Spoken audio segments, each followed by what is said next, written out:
Blessings and welcome, everyone. I am Tuesday Mae Thomas, and this is 4D Trinity, my weekly live stream, where I am so excited to be back with this beautiful, beautiful community. Let me just have a look here at the little screen here.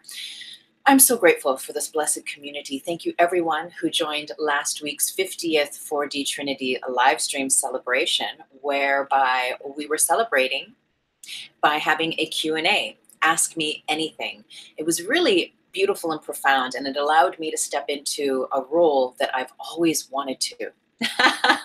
That of just giving out advice on a metaphysical, spiritual, multidimensional level, always with love and light being at the root and the heart of the guidance. So thank you, everyone, for hopping on and for joining for that. It was so good. In fact, I had so much fun, and my divine guidance is to go ahead and do a Q&A, Ask Me Anything show once a month. So the next one of those will happen on December 27th, right before we hit the new year. That'll be pretty exciting and fun. Very, very, very excited about that. So thank you, everyone, again, who joined, and thank you all of the new subscribers. I pray and I affirm that everything I share here truly serves your path of spiritual growth and sovereignty. That means your freedom, your joy, your truth being enlivened, lived, and embodied through you. The part of us getting out of the way that is resistant, that is full of fear, limitations, and notions of the past self being released, that we may step into and relax into the truth of who we are now. This show, 4D Trinity, is all about learning to bridge heaven on earth. And what does that mean? It doesn't have to be religious if you don't want it to be, and it can if you want it to be. It is omnidirectional, omnidimensional. It simply means living your bliss, bringing that bliss that is the truth, that awareness, that empowerment, that joy, that honor, the calling that you feel in your heart, allowing that to be grounded through your physical form in this world, in this lifetime, in this dimension. It is here that we know we are third dimensional beings. We are bodies here on a planet, on this planet called Earth, this world that we reside in. As we awaken our consciousness, as we heal our lives, mind, body, and emotions, what happens is we start to awaken the truth in our heart, awaken the peace that is always with us. We start to uncover the truth, and with it the courage to begin to truly live that truth. And as we live that truth, we awaken vibrational codes within us, codes of memory, codes that know who and what your truth are, and that help you to align with those appropriate energies naturally, those appropriate energies that reside in the fourth dimension. The fourth dimensional consciousness, 4D, that is the heart that we all share. That is the love that we all know is the truth.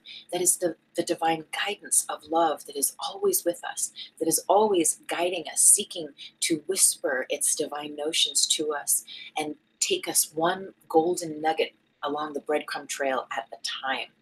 So how attuned are we? How ready are we? How awakened are we? How much courage are we ready to muster in light of surrendering to the truth in our hearts? And today's topic has a lot to do with that. This Beshared bubble, learning to work with love. You know, and last week's 4D Trinity, which I will come back and I'll put a link to up above, the majority of the questions, the majority of the inquiries were about relationships, about love, about romance, about sex. And, you know, this is not surprising in the fact that the truth is that we are one, right? In the fourth dimensional, fifth dimensional, however dimensions you would like to go up and beyond, there is this sense of connection. There's this recognition, this realization of interconnection, and that you are actually a part of me. I am a part of you. That what I do, what I say, what I think actually can affect you. And likewise, what you do, same thing, can affect me too. Now, of course, there are psychic healthy boundaries. There are things that we can do so that we are impenetrable to inappropriate forces, right, and energies. Yet at the same time, there is a continuum in this world that is a webbing that we live in, through, and to. And we call that here, what I teach is that is the grid. That is the grid matrix of collective consciousness. And within that grid matrix of collective consciousness resides all thoughts, all feelings, all energies, all memories that have ever been felt, spoken, thought, expressed, extended, or contained within each and every being that has ever been here on this planet. There is a library of sorts at the grid. It resides above the planet, we can imagine, but also it is everywhere, all the time. It is connected to this aspect of this holographic universe where one piece contains the whole. When you ask, where does my mind exist? We think, we might automatically think like to point at our head, to our brains. Yet the more expanded, the more we meditate, the more we relax into not knowing anything, the more information becomes available to us. And we start to understand there's this larger format, there's this larger space and time. There's a larger continuum actually beyond space and time as we've known it. And it is in this continuum that we begin to learn how to maneuver, how to manage our energy, how to master our thoughts, master our words. And that's what we're here to do. In every show, there is always this aspect of really coming into that level of self-mastery, of understanding that you are the master of your life. You are the divine shepherd. You are, as I said in this week's tarot reading, the benefactor for yourself. We start to take responsibility. We start to master up. We start to show up on behalf of ourselves and on behalf of our higher selves and our higher good. So within this grid matrix of collective consciousness, there are the dual aspects of being in this 3D level of the world as we know it, where we think about love and we think about fear. And there's this duality, this dual plane that often we are battling against or fighting against, or as we might say, suffering, we might say struggling with. Now, I invite you to take all of those words out of your vocabulary and just stop using them. Just stop using them on behalf of yourself, on behalf of others, and on behalf of this world, this planet, so that we can move out of the 3D. Well, really, you can do whatever you want. There's no need to change anything, ultimately. And I want to make that clear. We're not here to try to save the world or to change the world or to change anyone at all. But what we recognize is that we are the world. You are your own world. Everything within you is a direct representative of what is without you. And so what we're doing is we're mastering our inner worlds. And if we're changing anything at all, where we're guided to, it is to change that within, to learn how to be a conscious alchemist of our mind, the energy, the power of our mind, our thoughts, of our words, of our expressions, of the way that we communicate through either love or fear. We learn how to master that. We learn how to understand that when we express through the values of fear, all we're doing is creating the correct conditions to have those direct experiences in the world, in this 3D reality. And we begin to understand as we begin to express and exercise greater thoughts and greater words of love, of light, that becomes our direct experience. So today we're going to talk a little bit about how and why that happens through the collective grid matrix. But we're also going to talk about this. I mean, our main theme is this Beshared. Again, last week, on the 4DT, on the 50th celebration, Ask Me Anything, a lot of relationship, a lot of romance, a lot of questions about that. And you know, I really feel that this is how we get to know who we are in this world. This is how we get to know ourselves, is through relationship with others, is through falling in love, right, with others. We learn how to fall in love with ourselves. And maybe you have multiple relationships and you're still learning the same lessons. Or maybe you're high-speeding through this stuff and really just like one relationship after another, getting to know yourself, having spiritual growth spurts, awakening, aligning to your greater truth. Maybe it's that one partner you've been with for a long time, you're married, you're in a committed bond, and you're working through and turning a lot of corners together. Whatever it is,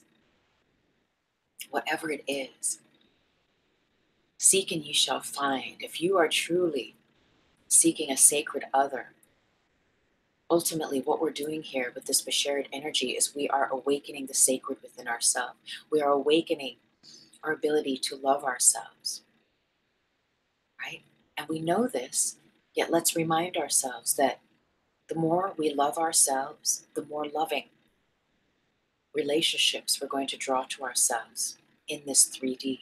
And it was so interesting to me last week because it's like we were bringing the 3D to the 4D. We were bringing all of these 3D concerns, all of these questions about love and sex and relationships that seem to be very dense and gravity bound, right? And then what we are doing is we're awakening a higher thought. We're awakening a higher level of understanding this energy, of understanding ourselves within this energy, and how we can begin to work with what we are given in this 3D realm, which is always a reflection of a part of ourselves that is seeking to work through it, to heal it, to learn the lesson, to be the healer, to receive the healing, a multitude of different aspects and reasons why, right? But ultimately we're learning greater self-love, greater self-respect, we're learning integrity. And as we awaken greater self-love, I talk about the pilot light being in the heart chakra. And as that pilot light awakens, right, so too does the third eye. So too does your ability to see the great vision, to see with your light sight awakened. And that's where we're moving. We're moving from the density of the 3D, from the bombardment of these of these memories, of these past occurrences, of the way that things have to happen because that's how they happened before. We're moving out of that.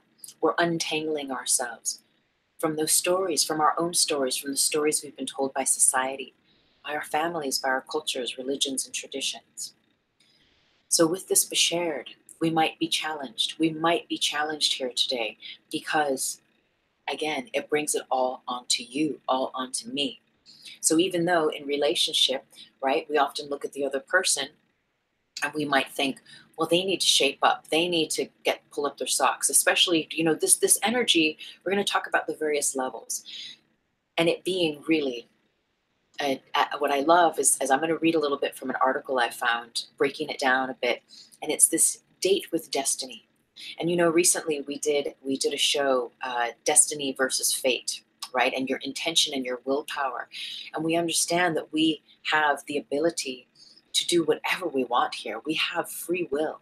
We have free will to choose whether we're going to be in a harmful relationship or whether we're going to, allow ourselves to practice getting out of a pattern whereby that is an ongoing theme, and allow ourselves to have a healing to whatever degree we can in that realm, so that we can have new experiences in our life, so that we can start to heal those parts of the past and not repeat them anymore. So let's go ahead and read a little bit about this Beshared energy. If you are joining, I would be so grateful if you would drop a hello in the comment box.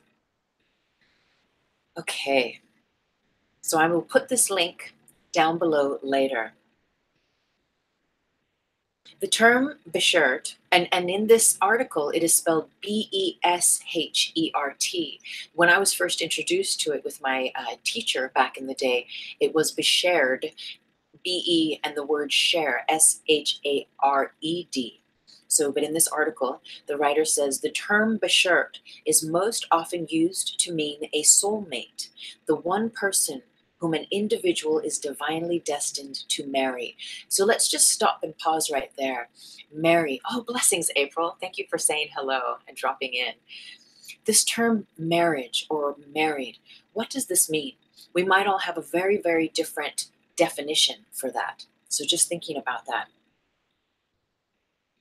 Though the term Beshared can refer to any fortuitous event, I missed the bus, but it must have been Beshared because I heard it broke down, for example, it's most often used to mean a soulmate, the one person whom an individual is divinely destined to marry. Again, what does marry mean to you? The etymology of the Yiddish word, spelt generally either Bashert, B-A-S-H-E-R-T, or Beshert, B-E-S-H-E-R-T, is something of a mystery. Some argue that the word comes from the German beschert, B-E-S-C-H-E-R-T, meaning bestowed or given. Others say that it's from the Yiddish word sher, S-H-E-R, meaning scissors or shears. The idea being that Beshared is something that has been shaped in a specific way, as if cut out by a pair of unseen scissors. The concept of a soulmate is nothing new or uniquely Jewish, because the word Beshared does have roots in the Hebrew language. In the symposium, Plato has Aristophanes present the idea that humans originally had 4 arms and 4 legs, and 1 head made of 2 faces. Zeus split these creatures in half, leaving each torn creature to search for its missing counterpart. The widely used kismet, a Turkish derivation of the Arabic word kisma, meaning lot or portion, originated as the version of fate in the Arab word. I'm going to read just a little bit more. Okay, the 13th century scholar Nachmanides echoes Plato's themes, writes that when a soul is about to be born, God splits it in half to be fully united in marriage. Again, what does marriage mean to you? Some rabbinic scholars take exception with what seems to be a negation of free will. Okay, so again, we have free will. There are some people who are married who are not wanting to be in the marriage they're in. There are some people who are just yearning and burning for a sacred marriage, who want what you have, even if you don't want what you have. So to ground a little bit of this awareness of this Beshared energy, this is very interesting that this idea of the soulmate came up in this article. And often there are these romantic notions about the soulmate energy and what that means. And I am guided to do a full show on this in the new year. In the new year, we're going to talk about soulmates and twin flames. And I never really had much of a relationship with those terms. I never really used them. I was very wary and mindful, yet these past relationships that I've had and where my current life circumstances are right now have been bringing these ideas and these concepts and these experiences into play. And so as I digest more of their meaning, of their happenstance, of the depths of them, I'm so excited to share that with you. I love this idea in the article, though, that the soul is cut in half, and that we had 4 arms and 4 legs and two faces, right? Two beings in one, and that we were cut in half, and almost to have this sense of destiny, right? This fate with destiny, as Beshared can be thought of as well, that as it serves the highest good, as your growth coincides in alignment karmically, divine timing wise, divine appointment wise with the other person that you will meet. Now, equally so, your Beshared energy is, as the article was speaking to, can be towards, you can share that kind of energy with your pets, with your work, with your creations, your paintings, with your friends, with your home, with the earth.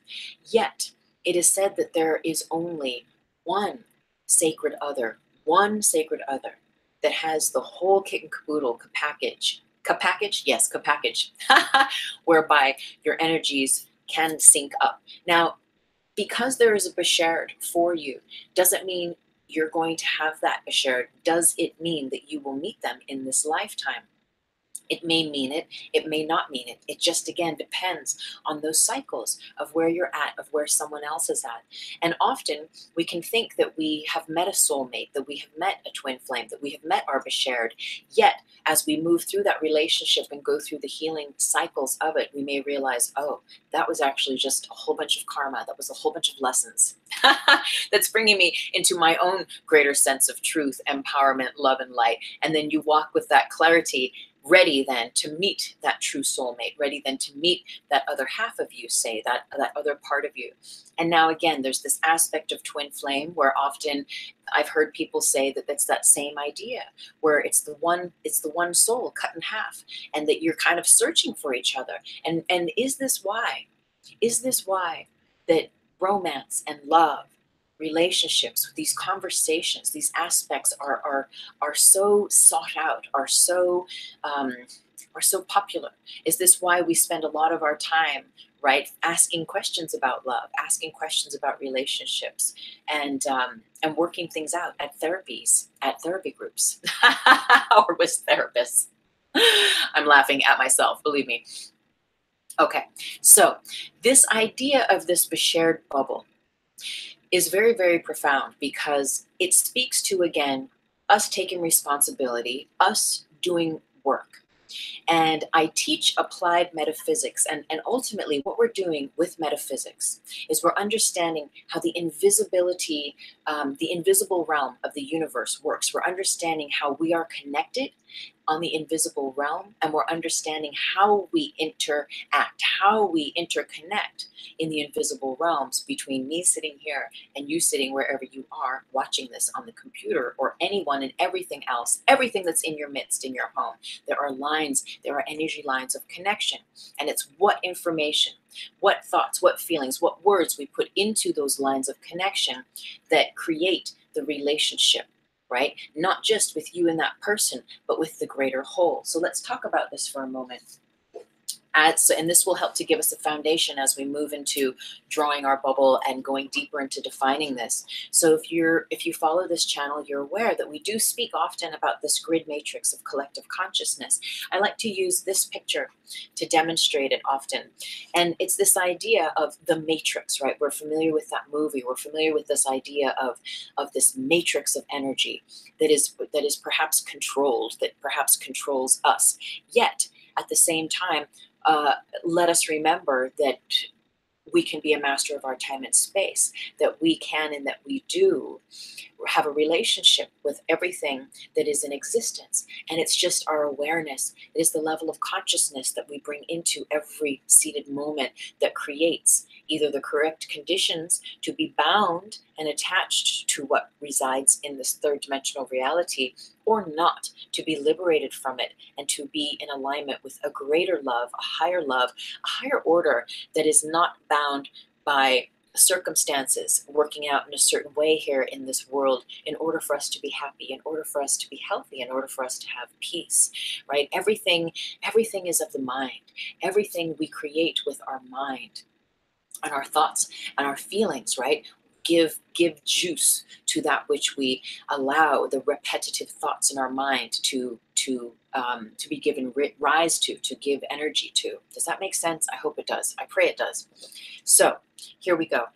Grid matrix of collective consciousness. All of these lines, all of these threads represent the thoughts, the feelings, the emotions, the memories, every thought, feeling, word, memory, emotion that has ever been felt by every single person that has ever lived on this planet is stored here. Now, this is different from the Akashic records. And again, we'll do a whole different 4DT. And you know what I'm excited about? I'm excited that as the 4DT is now coming into almost, oh my gosh, I just realized that next week, we're going to be doing this for a year. That is so cool. That'll be our 52nd show. And aren't there 52 weeks in a year? I love this. So anyway, as we get into deeper into this first year, moving into the second year, what's happening is I'm beginning to get downloads of shows moving forward. Whereas over this past year, it was really, sometimes I had no idea until the night before what the topic was going to be for the next day. So it's very exciting that I get these notions, because then I start to download all of this information and I get to prepare in different ways for us, for the community. And so understanding that we are connected through all of these memories, through all of these words, these thoughts, these feelings. So even though I can have a thought about you, yes, on one level that energy is going to you, but where it's going first is it's going from me as our little stick figure. It's going from me up into this grid, that picture I just showed you. It's connecting with all of those like energies in that grid, and then it's coming back down from the grid and connecting to you. So if I'm thinking thoughts of love about you, I'm just going to think about my best friend, and I just think about my best friend, and it's all love and light, and it's all just blessings. And what I'm doing as I sit and I think with those thoughts and I feel with those feelings, those energy threads are moving up from me. They're connecting to the collective grid matrix, and they're connecting like attracts like, right? Vibration attracts vibration. Those grid threads of thought, of feeling, of emotion are moving up, and they're connecting with all like energies. And that's why, you know, when you take 3 breaths and you focus your awareness on peace, on just relaxing, that's where your energy goes, because you're giving yourself the correct conditions to be connected to the greater whole, to the greater strata lines of energy that hold those vibrational sequences, right? This is the holding ground. This is the storage space for all of that stuff. So I have those thoughts, those energy threads go from me. I'm doing my best to hold this so that it's not too glary. Goes up and connects with this strata of grid matrix, right? That is holding the collective nuances of all of these thoughts and feelings. I'm joining with all of those like vibrations, and then that energy is connecting down and me with that other person. Now, likewise, if I'm thinking of someone that I have an issue with, that is annoying me, right? Maybe we all get annoyed, maybe not. Maybe we're that detached and enlightened that we don't get annoyed anymore. But perhaps you do. Maybe once in a while something rocks your boat, someone triggers you. So maybe you're thinking about that person, and you're thinking, oh, man, this is just so frustrating. This is like, just gets me so angry, or whatever it might be. What's happening is, again, you're kicking off. You're sending out those grid threads, those lines of energy that are connecting you to all of those like thoughts, feelings, and emotions that match vibrationally your thoughts, your feelings, and emotions. And you're connecting with that person energetically from a distance, right? Even though we're not really separated. And so in this way, we are all psychic. We all know on some level, depending on how attuned we are to those knowings, what the other person is thinking, what the other person is feeling, right? And that's an interesting territory. That's a whole other subject. But it speaks to this idea that we're going to get into with the Beshared bubble, because often in relationship, until we are aware that there's a different way to see things, if we have issues in our relationship, or if we're going through different aspects in relationship, we don't know that there's a different way to do things. So we might be projecting, right, thoughts about our partner, how we want our partner to change, to be different. We might be reflecting and sharing those thoughts, sending them directly to the partner. Now, we're all psychic. We all pick up energy, whether we're aware of it or not, on some subconscious level. We all know. If you listen, if you get still enough, often enough, you will know. You will know your guidance. You will know your truth, right? You will know the truth in every moment. And if you don't know, then stay on standby until you do know, okay? This idea speaks to when you are in a relationship and you are changing, and maybe you want your partner to change. You can psychically think all of these thoughts towards them, like, God, why don't they ever change? Why don't they ever grow up? Wow, this person, this thing about them drives me nuts. You could be married to them. You could be just dating them, whatever the sequence is. And you could have all of these negative thoughts and all of these complaints that you're focusing on this individual.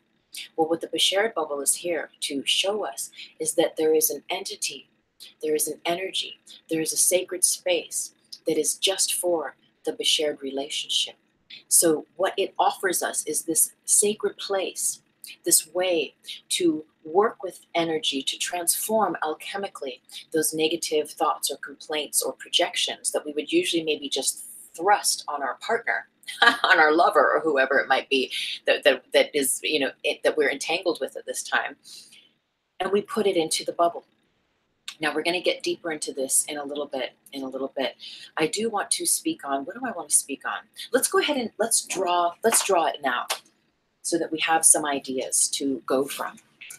So there is this idea. Here's you. Is that big enough? Here's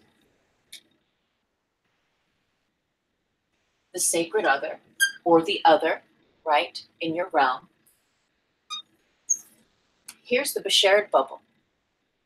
Now, often, right, when there's complaints, when there's things that we're unsatisfied with in relationship, or even if we're not in relationship and we're just dating, right? And we're just complaining about men, we're complaining about women, and why are they all like this? And what are they all da da da? Well, understanding that through this collective grid matrix, through the way that we're all interconnected, through thoughts, feelings, emotions, through this memory, through this past of words, of expressions, of experiences, what's happening is that when you have complaints, when you have projections about your partner and you're sending them to your partner, why doesn't he ever do the dishes? It frustrates me so much the way he doesn't tidy up after himself. And I'm saying he here, right? Right? Oh, I wish he would just be more patient. I wish that he would not get so angry. You're putting it on this person. You're projecting, right? You're projecting also not only maybe complaints, but also your fears. I'm so afraid that they're gonna two-time on me. I'm so afraid that they're going to be unloyal to me. I'm so afraid that they're not going to be able to take care of me. And so we start putting all this stuff on this other person, all of these expectations and all of these pressures and all of these things that we really wish, that we really value. I want more understanding in my relationship. I want my partner to be more patient, you know? And so what are we doing? We're just used to sending all of these psychic messages to our partner, and sometimes in complaints, and sometimes in negative forms of anger or frustration. And so what's happening is that we're sending all this stuff to the person, and psychically they're feeling it. Even if you don't say it, energetically we're thinking it, they're feeling it. They're feeling it on a subconscious level, on a telepathic level. They're feeling it, the God phone. And that's going to have a response through them. Oh my gosh. The God phone. Where's the God phone?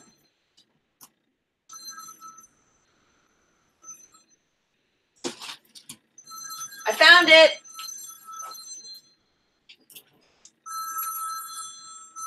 God? Hello. I totally didn't even know where the God phone was. I had no idea you were even going to call. God says hi, everyone. Blessings. Yes, the Beshared bubble. I know, I feel like I'm kind of all over the place here. There is a lot to speak on. Okay, God's like, keep going. Oh my gosh, that's an amazing idea. I love that. Okay, yes, I have it right here. God is saying to read from my book, The Reiki Apprentice. There's a few paragraphs on Beshared that will really help to clarify. Thank you so much. I think I needed that because there's so much information here that just helps to ground and anchor it. God says namaste. And what is, you have a message? Oh, God is the realization of oneness. Thank you so much, dear God. And God says God is love, pure and simple, unconditional love. Thank you so much. I really appreciate you calling. God says namaste. Blessings. Okay, thanks, dear God. Well, that was funny. I had no idea. I had no idea God was going to call, and no idea where the God phone was. So, but still, the phone rings all the same. So understanding that when we're not happy in relationship, when we have issues with someone, when we put them on the person, what's happening is there's this, it's almost now, and I say this with love because we don't realize what we're doing initially, but it's psychic bullying, right? And if we really, I mean, that's one way to get out of a relationship, is to create uncomfortable circumstances and situations whereby your lover, your partner will be like, well, fuck this, I'm out. Because they feel subconsciously, they feel psychically that you're not appreciating them. This is one way to get feelings off your chest, right? Is to just like sit on your own and to be frustrated, or to just penetrate their aura with all the things of why you're pissed off with them, of all the things that you're not telling them, and communicating and expressing in honesty, and maybe through a greater level of grace and of like, really, let's work this out. Let's talk about this. I'm having these feelings and I want to get them off my chest, and I don't want to have these feelings about you, but I keep sending them to you. I keep emailing energetically these thoughts to you. Now remember, when you do that, When you're sending these complaints, these complaint messages to your partner or to women in general, all women are sluts, all men are two-timers, or whatever the thoughts or beliefs are, all you're doing is you're connecting with the collective grid matrix, right? Your thought is going up from you, connecting with all of those like thoughts and beliefs, and going to all women, to all men. And basically you're wearing that in your aura. You are wearing that belief pattern. You're wearing what you are connected to through the grid matrix as you walk everywhere you go. And also what you're doing is you're projecting that this is your truth. You're connecting you through the grid to that person, to your partner, to that lover, to all women, to all men, whatever it might be. And so what happens is that is the lens through which you will be able to see them. That is the lens through which they will be able to show up for you, because you are hooked in to a certain specific means and ways of seeing yourself, of seeing your life, your world, and what you expect. And so the mold that you decide is the shape that you're going to view things is the shape that that mold is going to come back and be shown to you. And that's why this exercise that I'm showing you today and we're breaking down is so important, because that sacred energy, that destined energy, it could very well be with the person, with the partner you're with now, but maybe there's some issues, there's some things you get to work on. And as you learn to redirect the energy into the Beshared bubble and take the pressure off of that poor person, believe me, I've been in relationships where I didn't know I could be so darn critical. And ultimately, right, it's a reflection of ourselves. We're going to get into that a little bit later, but it's a reflection of ourselves. It's like all those projections are things that I'm unhappy with about myself, are areas that I can step up into. And sometimes it means that those experiences, those lessons with those people are there so that we can overcome, learn the lesson, heal, and be done with that relationship, and really explore a greater relationship of self-love with ourselves, and moving forward, automatically attract what is the higher relationship, what is that higher love. So again, moving away from squeaky markers, moving away from bullying, really, the other. What we're learning to do is, instead of saying, I wish Bob would just not be so darn lazy. Bob he annoys me because he never does the dishes. Like, say it's something just very like rudimentary like that. So instead of sending all of those complaints psychically to Bob, where Bob is going to feel that, and he's going to feel less than, like subconsciously, subliminally, if you really love Bob and you really want things to work out with Bob, like really, right? Or Barbara, right? Then we get to reroute how we're directing those energies in light of the Beshared bubble. Then what we would do is we put this energy into the bubble, but not as a complaint, not as a projection or a negative limiting notion. What we would do is we would put it into the bubble. We would alchemate it. We would use our consciousness to alchemate that complaint into a positive component, into a positive aspect that we can plug into through the grid matrix. And so have the resonance, the vibrational codes within us to create the correct conditions to have that experience. So instead of putting the complaint on Bob or on Barbara, what's going to happen is that we're going to say, my perfect partner is tidy and always does the dishes. This is just an example, right? It's a very rudimentary example. Equally so, we can say, my perfect partner values my time and attention. My perfect partner listens, right? If one of your complaints is that your partner doesn't listen to you, if you don't feel heard, if you don't feel seen, even though you've been together forever, maybe, but you just feel like it's always about them, and you're just psychically, telepathically, like annoyed with them about that and sending them messages about that. All you're going to do, again, is you're going to wear that in your aura, and you're going to create more resonance with those experiences. So you're going to draw more of those experiences to you. You're going to draw more experiences that will help to validate. You see, I told you, he is like that. You see, he doesn't ever do the dishes. You see, well, because, honey, you're psychically telling him and complaining to him telepathically how annoyed you are that he never does the dishes. we're bullying each other. And so we take those plugs, we de-link all that stuff from them. We're going to do a little meditation at the end and clear all this stuff. We're going to de-link all that, and we're going to put it in here. And we're not going to say Bob. We're going to say Beshared, right? Or partner, right? Or lover, or boyfriend, or girlfriend, right? Or my perfect one, my destined one. You know, whatever is of that resonance, but knowing that you're working in the Beshared bubble, in that element that is aligned with soulmate, that is aligned with your destined one, that is aligned with that one, that if you believe in marriage, that you would marry, and that would marry you, not just someone that you would marry, but that would marry you as well, where there's an equanimity about it. So where there's anything that we have to say about the other person, we learn to reroute it. We learn to reroute it and to send those messages, to alchemate those messages, and to send them into the Beshared bubble. Okay, so let's do some examples here. If your repetitive thoughts and words, put them down, disempower them, criticize, or complain about them, you will, 1, be given more ways to experience things to complain about with regard to those ideas, with regard to that person.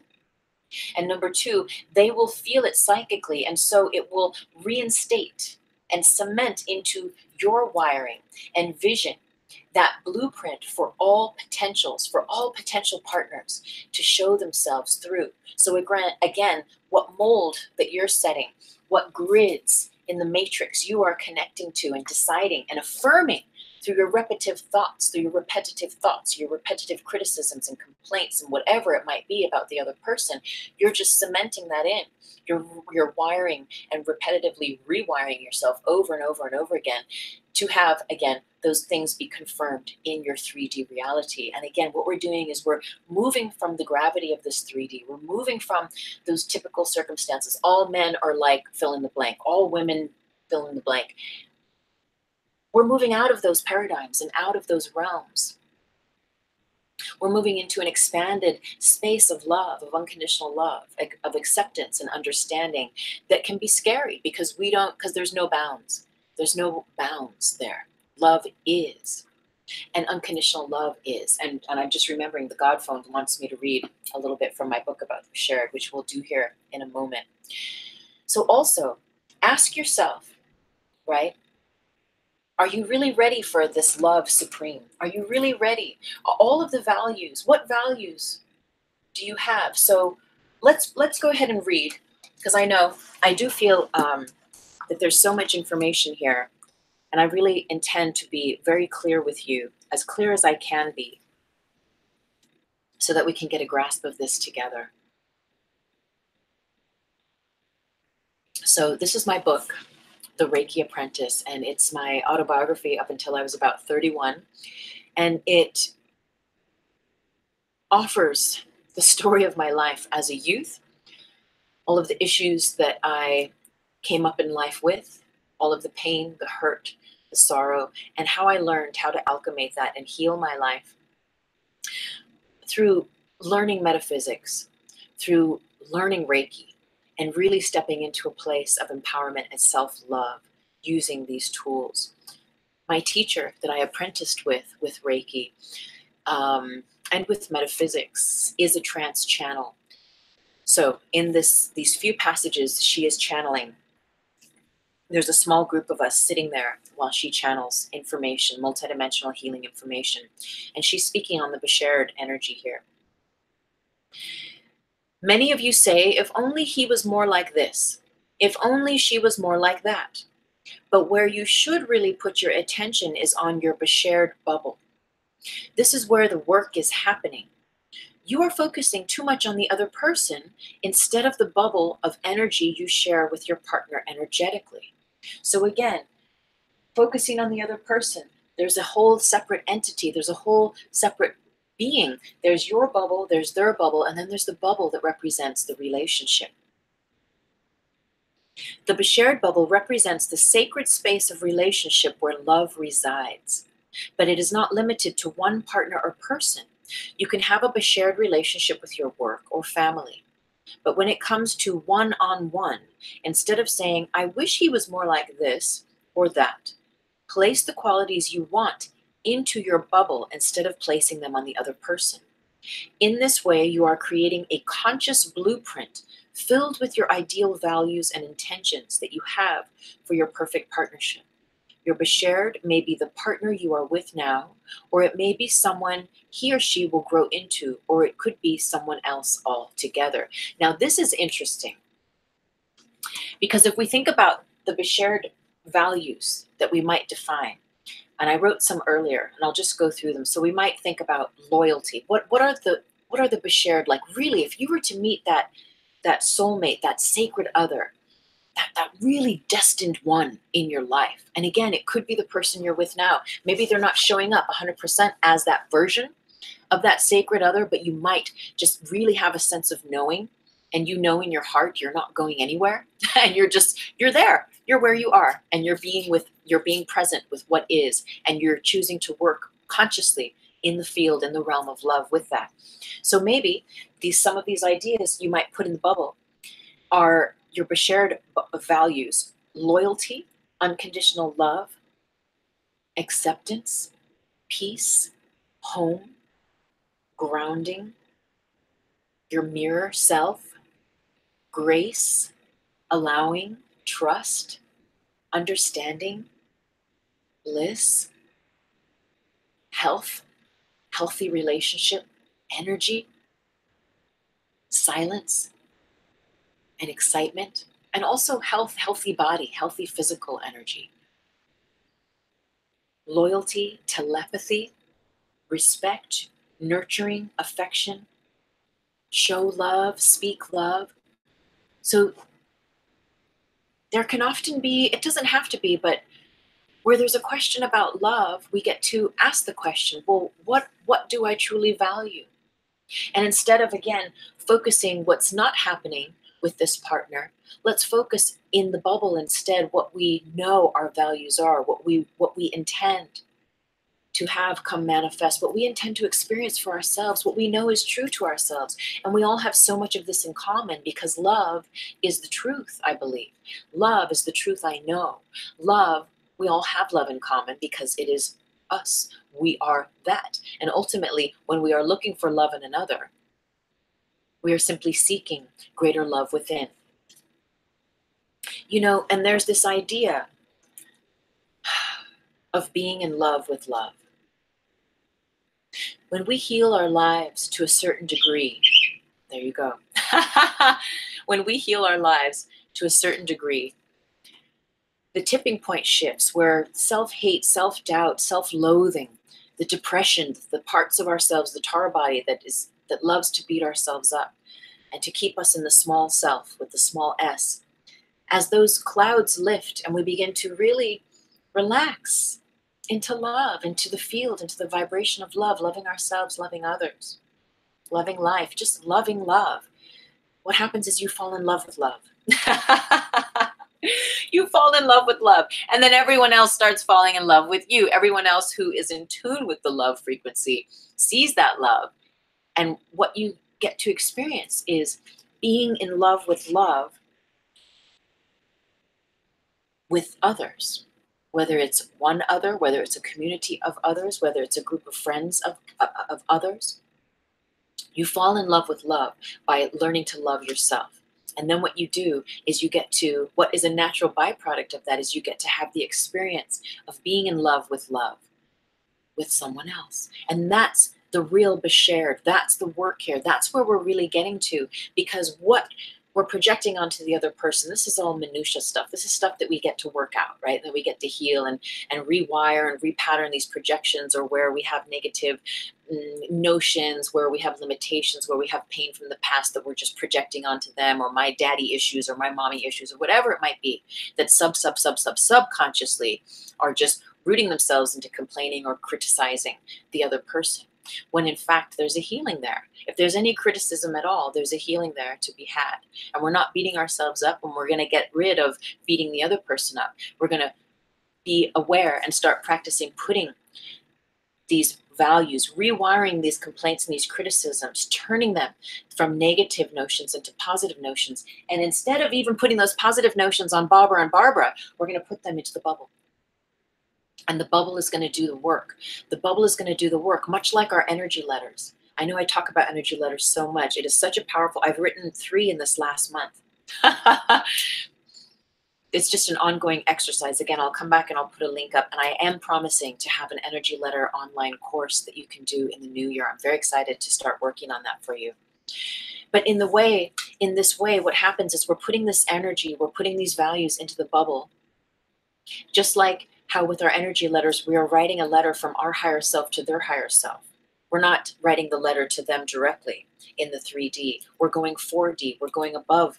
We're moving above the turbulence, above the polarity, the duality, the binary system of consciousness that is this matrix, that is this grid matrix of collective consciousness. We're using the values, we're alchemating the fear, the pain, the past into love, values of love and of light. And we're placing that in the Beshared bubble, in this sacred space where the sacred union is, not on that person, not on ourselves, but in this entity, in this bubble of light that is separate yet infinitely connects us.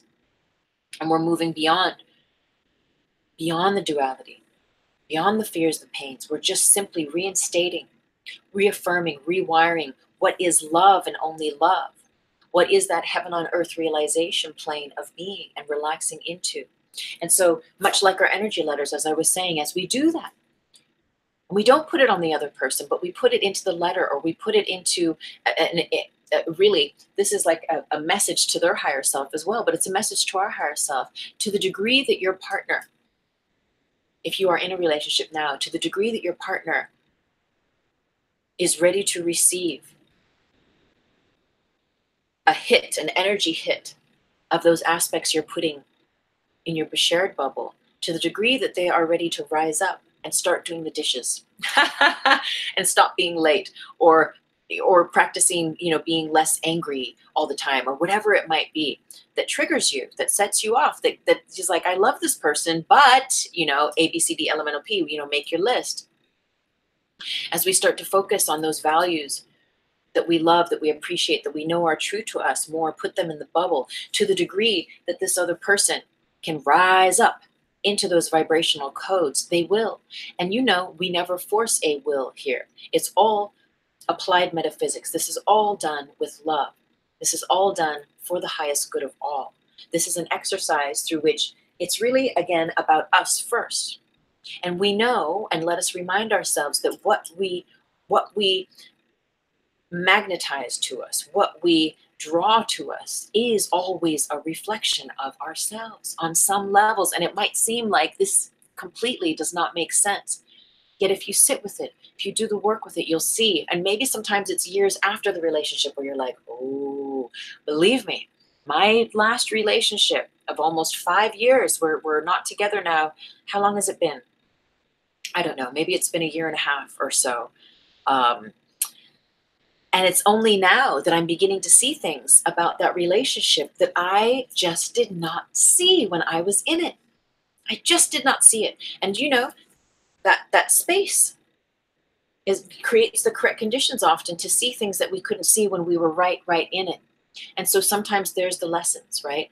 But ultimately, the message is that as we attune to what the truth is in ourselves, what these values are, what our healthy boundaries are, what we require in our sacred other. If it's if it's a one-night stand, you might not have so many, requirements, say, in your Beshared bubble and they're not really requirements, but on a way they kind of are, because you're realizing what is true to you and what is of value to you, what's important to you, and you're putting it in the bubble.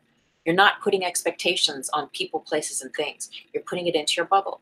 And again, what that does is that creates the correct conditions within you to wear those vibrational codes, to move away from projecting negative criticism, complaining about the other, and to honor what is true to you, to put it in a sacred place, the Beshared bubble, and then to allow that bubble to do the work. Again, whether you're with someone or you are single, and you're just working on your bubble of what values, what things do you intend, do you wish to have in a sacred other? You know, someone that's silly, that can just laugh at themselves, that can just laugh at anything, that can laugh with you, that doesn't take life so seriously. Maybe that's a quality and a value for you, you put in your Beshared bubble. Again, whatever you put in your Beshared bubble is what is you. It's what is true to you. And we might all have different things on a scale of 1 to 100 of what's my number 1 might be your number 78, right? And vice versa. And so we're all different in that way. So we all have different information to place in the bubble. Now let's go ahead and find my glasses, which are here. And we're going to read the rest of this little passage from my book. And just so you know, all of my links are down in the description box. This book is currently available on Kindle and paperback at Amazon. And also it's available on Kobo. I know I have some viewers in Canada. Thank you so much, everyone. There's viewers all over the world, and I'm so very grateful for all of the new subscribers and just this growing community. So just so you know, yes, this book is available at Kobo for my Canadian readers and viewers. So we're going to keep going. Your Beshared may be the partner you are with now, or it may be someone he or she will grow into, or it could be someone else altogether. So again, when you really start working on that Beshared bubble, your partner is going to start, they're either going to show up, they're going to either shape up or show up, you know, and start reflecting those values. They're going to start mirroring those aspects that are important to you. Why? Not because we're doing magic and casting spells and forcing and manipulating energy, but because you begin to practice self-love and self-respect by simply honoring what is true to you, what you value, and affirming it, stating it so, doing these exercises in the Beshared bubble. And so you start to vibrate as that to the level that you are ready, right? You might say loyalty in your bubble, yet maybe you have issues where you've been the two-timer. Yet you know you want to get through that. And so you're writing, you know, loyalty, just that word maybe in your Beshared bubble. And to the degree that you're able to show up as that is the degree that your partner or that new partners might show up and meet you there. So this is all about what you are doing for yourself, in yourself, through your energy body, first and foremost, through the values of self-love, self-honor, integrity, authenticity, and respect. Blessings, Raylene. Wow, what a gift. Thank you so much for subscribing. I just got a little pop-up. So blessed. Thank you, thank you, thank you, and namaste to you. So we're going to keep reading. So one of the members in the group says, what does Beshared mean? Asks Big Red. And then the teacher says, your Beshared is your sacred one. And Big Red says, is that like your soulmate? Oh no, I'm sorry. Is that like your soulmate? Asks Henrietta. The teacher says, it doesn't have to be, but it can be. And then Henrietta says, is it a karmic connection that we have with our Beshared? Asks Alice. I'm sorry, I'm a little all over the place here this morning. Yes, karmic. And even though we open the way for many packages, now my teacher used to call potential lovers, potential relationship beings, packages, which I think is funny. So yes, is it a karmic connection that we have with our Beshared, asks Alice. Yes, karmic. And even though we open the way for many packages to come to us when we work on our bubble, there is only one Beshared. The universe will send you different love interest packages. And as you fine-tune your bubble, you will attract them into your life so you may put into practice what you have intended, right? So again, if you're focusing on loyalty, monogamy, and those are really important traits and values for you, for your partnership, right, with your sacred other, and you're putting that in your bubble. But maybe you've had issues where you've been the two-timer in the past. Maybe that's happened. But then you start to draw in these partners that really are loyal, that really want to practice monogamy. Well, you get to, because you've put it in your bubble, you're walking with that vibrational sequence in you. You get to then rise up and be that and practice that and have the experience of that equilibrium, of that new way maybe of doing things. If you were always, I know people who've just always had triangle relationships where there's always been a third person or a love affair person, you know, and so, which is fine. It is what it is. We all have our karmas. We all have our lessons, the ways that we're learning everything, right? And how we do everything. There's no judgment. Yet if you come to a cycle where you're done with that and you want to up the ante and start having new experiences in your life, and you start putting loyalty and monogamy in your bubble, well, as you're ready to receive that, you will receive those kinds of partners that are not interested. They don't even have the signature of the triangle. They don't even have the signature of the two timing or the unfaithfulness. It's like, that's not even, you can go into union with someone and that's not even a thing. And that's your opportunity. Some people call it a test, whereby you get to activate that resonance. You get to see, who am I, and explore, how does this feel in relationship, versus knowing there's always someone else you could call. There's always someone else you could have sex with. There's always someone else. If this person's, not fulfilling something, then you can go to that other person. That's specific to that triangle. So let's keep going. Bubble work really reflects the work you have done on yourself and continue to do on yourself as self-love.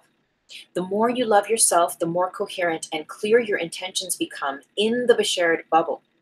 And the more filled with integrity and self-respect your awareness becomes in creating the partnership and relationships you want. Sharing in the Beshared river with someone is all about experiencing supreme love in relationship. So this brings me to, you can do this work with your sacred other. You might have your partner, your boyfriend, your girlfriend, your wife, your husband, whoever it might be. And maybe this resonates for both of you. And you both sit down and you get out your journals or a piece of paper individually, and you draw, each of you as your own selves. And let's go ahead and do this so that we have this idea that you are your own bubble. They are their own bubble. The relationship has its own bubble, okay? And you can sort of draw that little diagram, and then within that bubble and all around that bubble, you can draw lines from the bubble and write out what the words are, what the values are that are important to you. And you don't have to show each other. You can share it as an exercise. It could be a fun thing to do if you have that kind of a relationship. Maybe it's something you just know that you want to do in your own personal diary, in your own personal journal. Sharing in the Beshared river with someone is all about experiencing supreme love in relationship. Supreme love in relationship.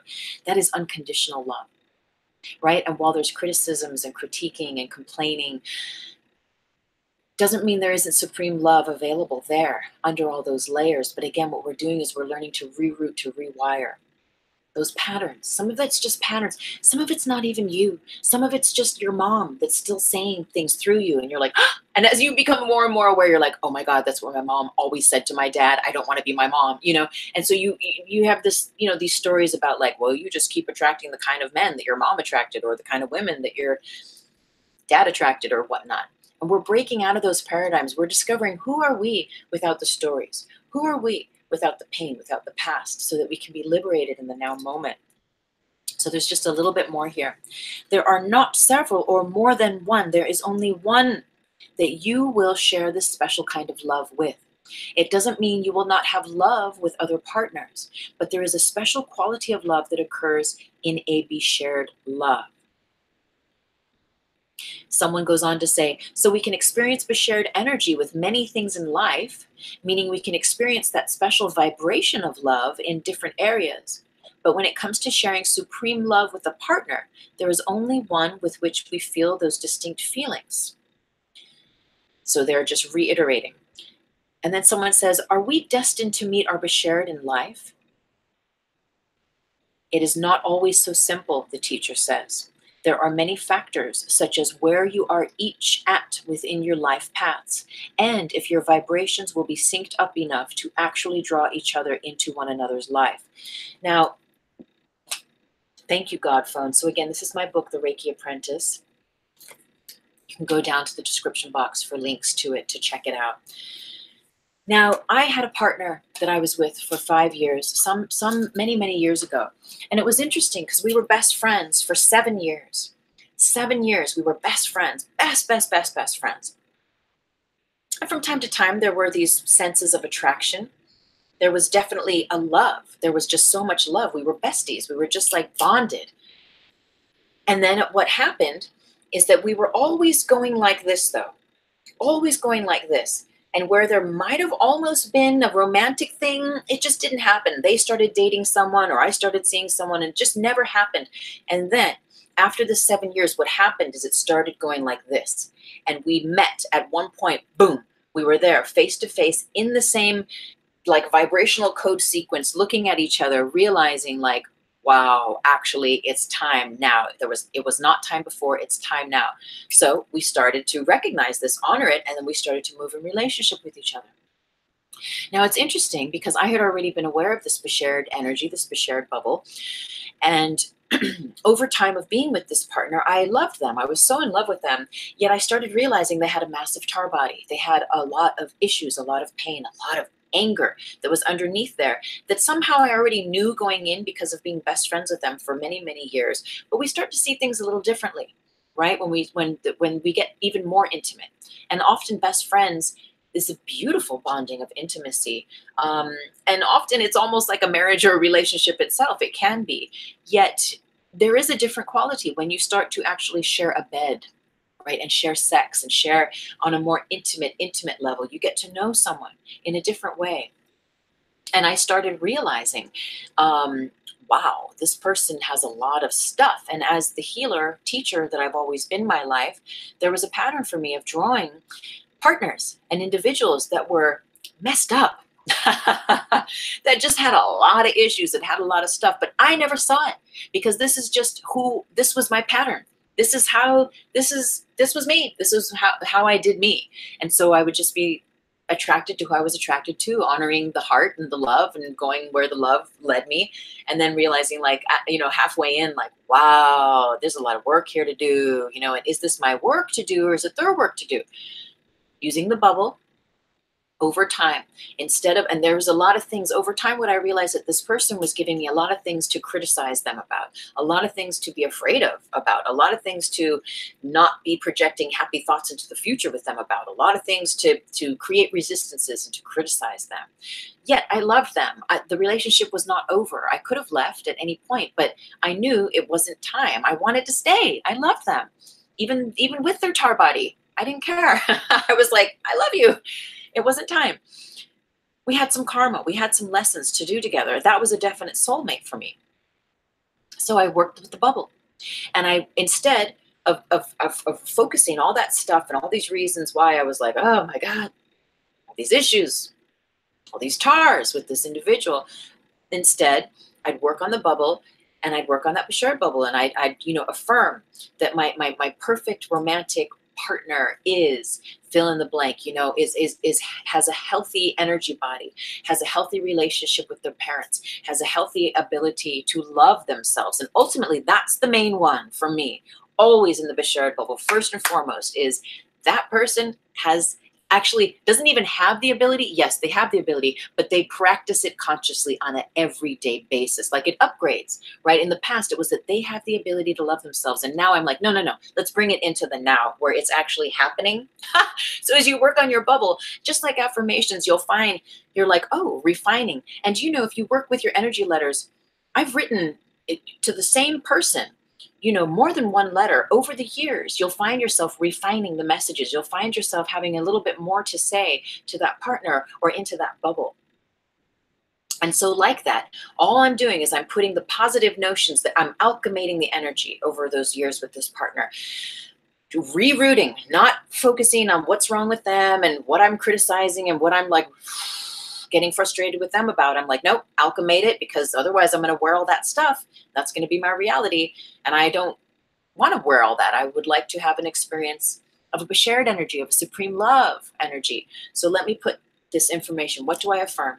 That my perfect, sacred, my destined other, what values, what energies do they come with? What are they resonant as, right? And again, that's always things that you intend to resonate as yourself with.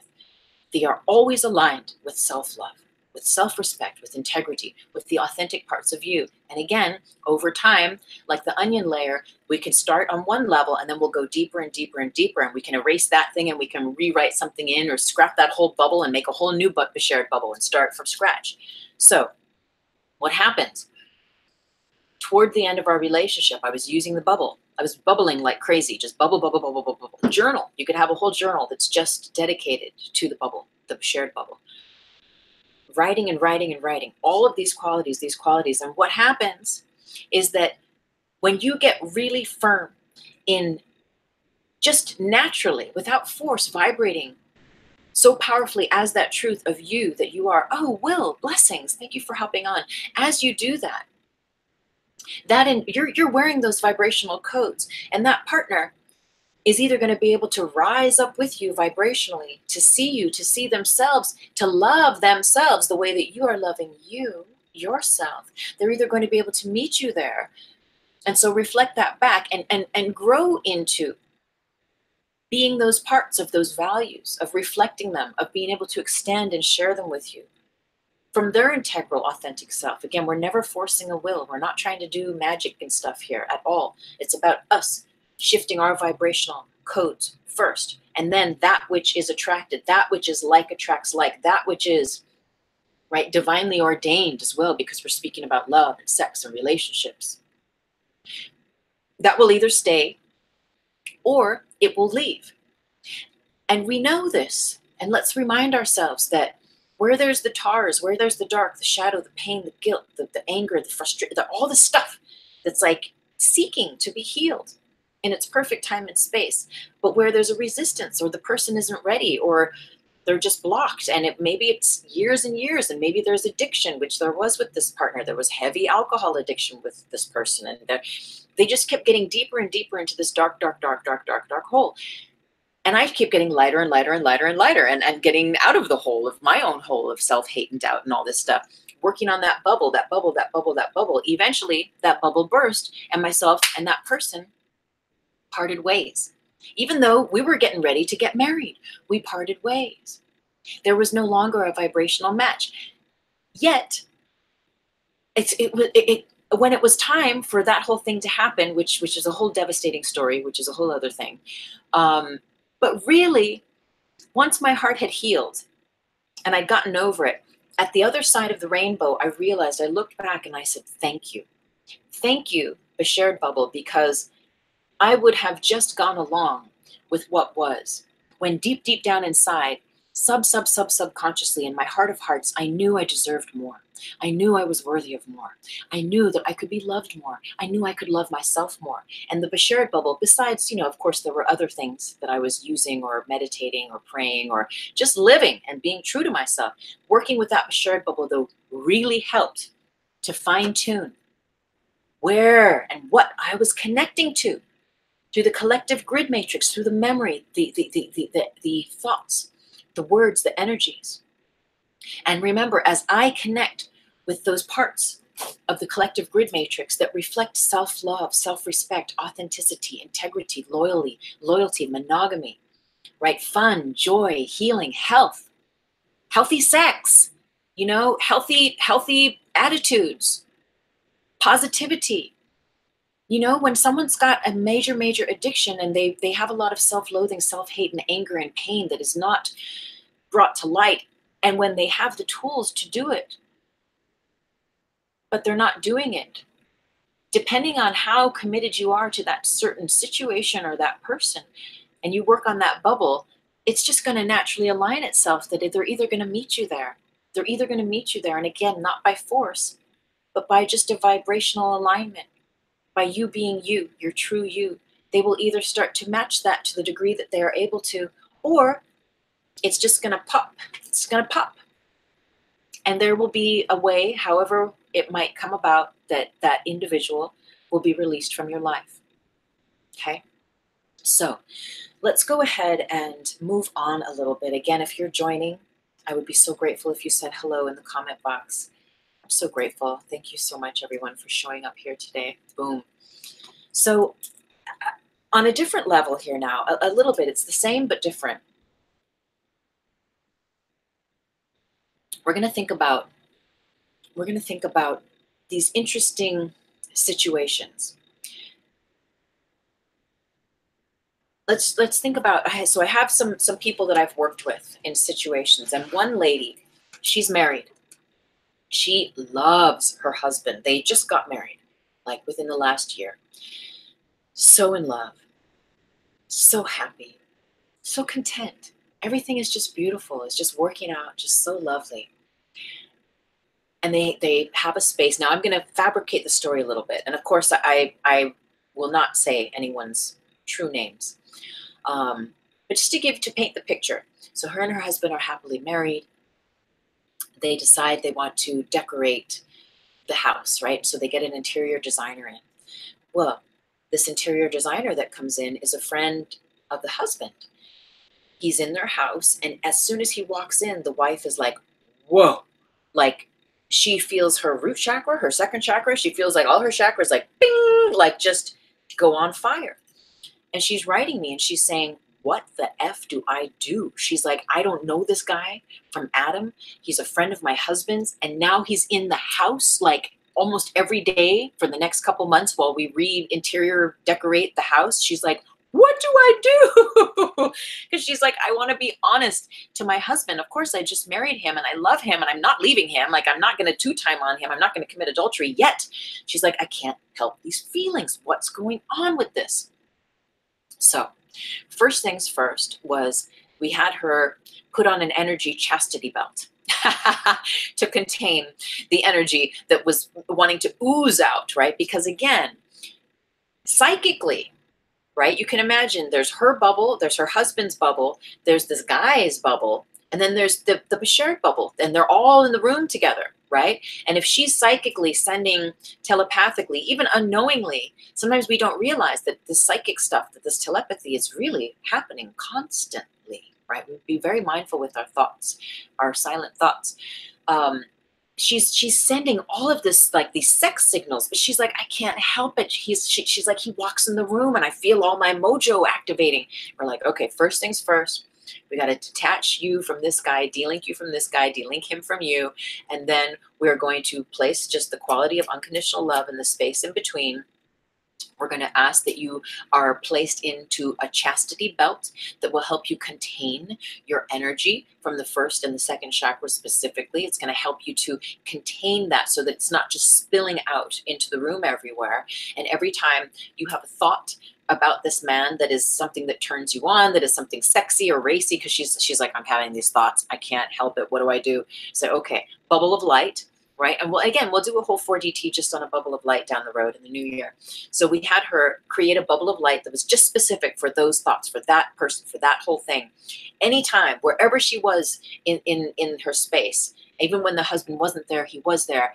Anytime she had one of those thoughts, even when that man was in the house standing next to her or not there, she would put all those thoughts in the bubble of light.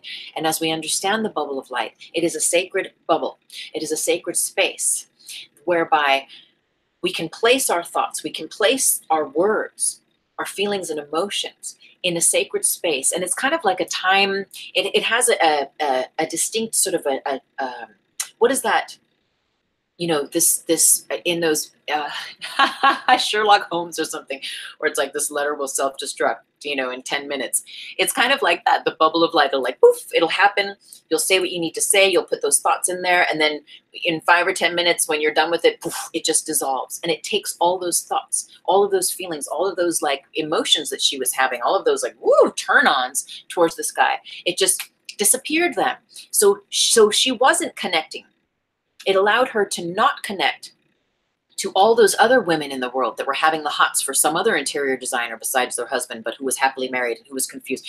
There's all these similarities, right? So instead of her casting off all of those threads through her being, through her thoughts, feelings, and emotions, and connecting with those like energies, and so connecting with all of those other people that are having that experience, and so amplifying it, and so feeling even more overwhelmed by it, no. She created a bubble of light, and she put all that stuff in the bubble.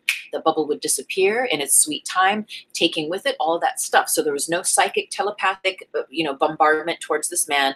And also there was no psychic stuff left in her sacred home that her husband would have to walk around through. Very important, especially when we have sex with a sacred other, a partner, a boyfriend, a lover, whatever classification you give it, marriage, what it not. If you're thinking about someone else and you've had sex with your partner, you've had sex with your lover, your husband, you've had sex intimately with a sacred other, yet you're thinking about someone else. And especially where there is a format, a foundation of a sacred union with that sacred other, they are going to feel it. And depending on how attuned you are to one another, they will actually feel every word and every nuance and hear every word. And I know it sounds crazy, but it's not. If you get this, if you're intuitive enough and psychic enough, if you've calibrated enough of your sensitivities, you'll be like, you know. And so bubble of light was a really great way for her to work with that energy. And over time, again, moving any of those feelings of excitement, because really, what is that? That's her kundalini. That's her vital life force energy being awakened. And by her being able to put that stuff in the bubble of light and using the Beshared bubble, I don't think we used the Beshared bubble with her though. We might have. But in this instance, to add on to that story, to use the Beshared bubble is to reroute whatever longings, whatever yearnings she may have felt for this man, but to reroute that into the Beshared bubble as that my in the Beshared bubble say something like my sacred other yearns and burns for me. You know, there's such a sexually charged, clean, clear, potent energy between me and my Beshared. You know, those are these kinds of ideas you can put in there instead of focusing on that towards that other person or towards a person that you know is not in the highest interest towards this situation. Now, equally so, if you have these feelings for someone, but you know that it's not right, you know it's not going to be, there's a sense that it won't, it's that it's not for the highest good. Maybe you have the hots for your best friend's husband or for your best friend's boyfriend or something in that way, but you know it's not for the highest good. Again, you can use the bubble of light as a side entree, but you can also go into your Beshared bubble. So anytime you have those thoughts where you know it's misled a little bit, it's going out of the confines of where you know psychically, energetically, you probably are not to be playing in that playing field for the highest good of all as your higher self. Reroute, put that, re-alchemate those intentions, those feelings, those awarenesses, and place them into the Beshared bubble, right? As those aspects that you truly would long for, would seek to be with, the experience in your romantic relationships, in your sexual partnerships, with your love, in love, right? With your sacred other. Because again, Beshared is this destined one. Are we going to draw our destined one to us if we are not already embodying to a certain degree, let's say more than 50% of our destined authenticity? Some people come into this life and they are already their authentic true selves, and they're very clear and they know it and they wear it and they walk with that from the beginning. Yet for some of us, we go through cycles and we learn and we unlearn and we get closer and closer to who we truly are. And I know for me, I've had many relationships. I'm on it, as I was saying to one client this week, I said, I'm on a relationship vacay right now. My last relationship was very traumatic. I'm laughing, I know, but my last relationship was very, very dramatic and traumatic and devastating in a lot of ways. And I'm in no rush. I'm in no rush to go into that. Yet what I will say is, looking back, as I see all these relationships I've been in, say in this last 11-year period, and I see the lessons. I see who I was then and who I am now, and how there's been this distilling and this refining, again, of me coming back to me, of me coming more into who I am truly as my authentic self. And I thank and I bless all of these relationships, no matter how defunct or weird or odd or bizarre some of them have been. The lessons and the karmas. I just bless it all. And I allow that energy to alchemate into self-awareness and self-love. And from what I've learned, I place those awarenesses now in the bubble. So like that, coming back to, if you know you're having these thoughts about someone, maybe it's your best friend and you're just like, I know we're just friends, but I'm having like all these thoughts about, like these sexual thoughts about them, or I'm having all these da-da-da, you know, maybe it's someone that you work with and you're just like, I don't think this is real. What's going on here? Because you're not necessarily romantically feeling romantic towards them, but you're having these thoughts, say, alchemate them and put them in the bubble, right? Instead of psychically putting them, walking with them in you and psychically placing them on them, you know, alchemate them. What does that translate to? Put all those thoughts, all those yearnings, all those longings, all those sexual fantasies, whatever they are, put them in the bubble instead of on the person, okay? I think you get that. Now, the syncing up with the karmas and the timelines, that was very interesting for me. And speaking about the Beshared, just how that little passage in the book was speaking on, you may or you may not meet your Beshared. According to my teacher's teachings, there is only one Beshared. You can have a Beshared relationship with many people, places, and things, but again, that's to the degree of how willing you are to be in love with yourself, really, to be in love with love, as we were saying earlier. How willing are you to love yourself, like unconditionally? And in that way, wherever you go and whatever you touch and whoever you experience, you know, platonically or otherwise, there will be that little sprinkling, that little beautiful part, that little part of you that is always bringing the Beshared with you, because you've activated that within you. Now, in the same way, though, that Beshared, that sacred other that is here as your Beshared, in that what we read at the very beginning off the phone from that article, if there is a sense that you came in as one soul, and I know on a larger holographic level, right, we think that we are all one soul, yet as this soul, the particle, the fractal of soul that you are, that you came in with, if the story is true that you've been cut in half, and then there's another half of you, your soulmate or your twin flame, that's out there, right?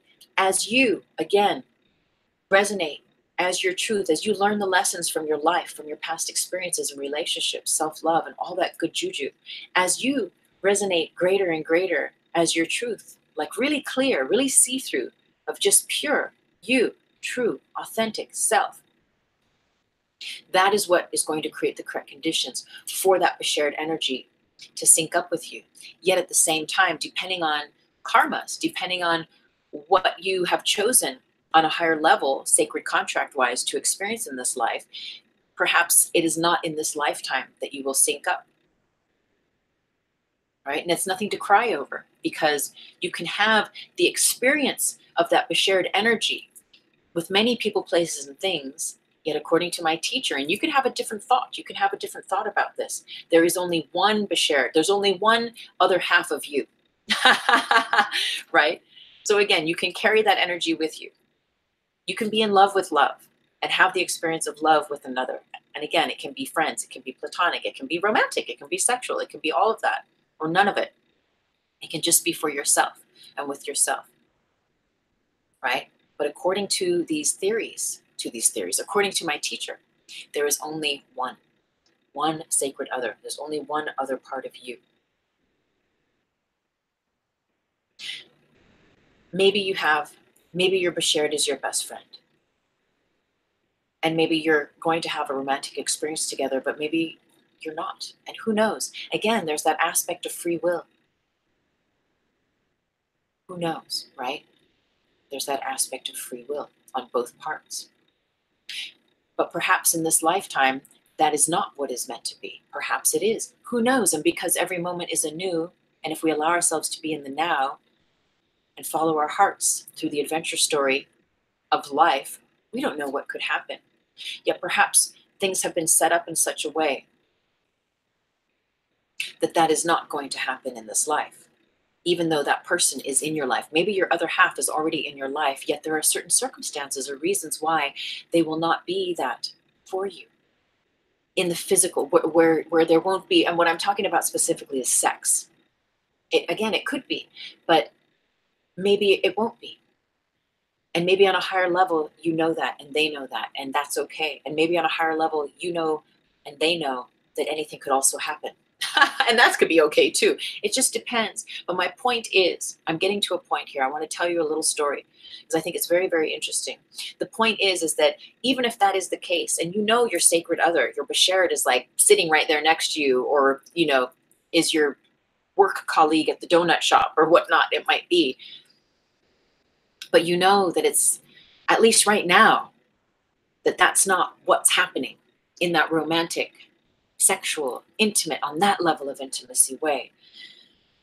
It doesn't mean that you cannot have the experience of Beshared energy with another in that similar union, intimate, sexually, relationship, romantically.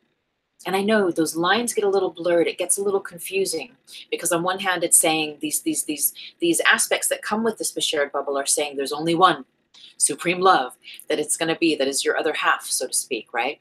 Yet at the other hand, this teaching is sharing that as long as you embody to the greatest degree those values that you would put in the Beshared bubble, because ultimately it's about you.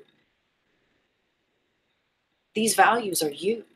These intentions, these things that are important to you, that you wish to experience, are the ways that you wish to experience you, yourself, your life. And to have that experience with a sacred other, well, that's just beautiful. Yet ultimately, it's you being that within yourself that gives rise to the correct conditions for your ability to experience that with someone else, even if they are not that sacred other, one half other part of you. I pray that that is clear. And hopefully to clear it up, here's a little story. So there's another client, excuse me. There's another client who, who was very depressed recently because she expressed that she knew that she could never, and I hear a car engine turning over out there. It's just interesting when we listen to the signs and the ways that the universe syncs up with stories or with experiences or things that we're expressing and sharing. She knows that she will never be with her sacred other, with her Beshared in this life. And there's this like sorrow. Sometimes she goes through these cycles of really feeling sad about it because she knows. So I'm working with her and she's sharing this.